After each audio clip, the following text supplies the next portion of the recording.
镜头转来看国内高雄连环分尸命案，到打找到62底人体组织，拢是第2案甲第3案的受害者。嫌犯因阿嫂尸体，佮有3个死者的头壳是拢还未找到。上新的进度有找到一块衫裤是烧甲臭焦，就要等鉴定才知影和命案敢有牵连。好看衫裤放伫头壳，保护明显烧臭味打甲红地色不明分裂。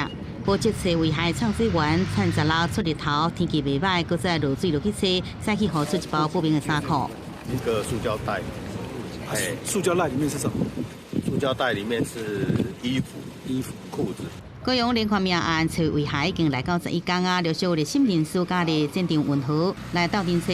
有了启动侦查团队连续2天提供最下摄影机甲机械手骨之外协助，退休教授陈文敏也用声呐探测协助警方标出河床顶面奇怪物件。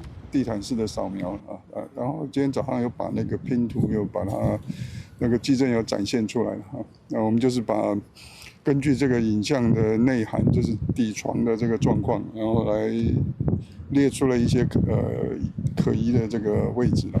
查水人员伫标注奇怪物件的铺标边啊来回细计测，因为经过3天详细扫描，其中2个互声呐探测出敢若像圆形物体，不过测了后除了衫裤，其他确认是石头甲光碟片。这个地方搜寻到的一个圆柱体的话，是一个礁石。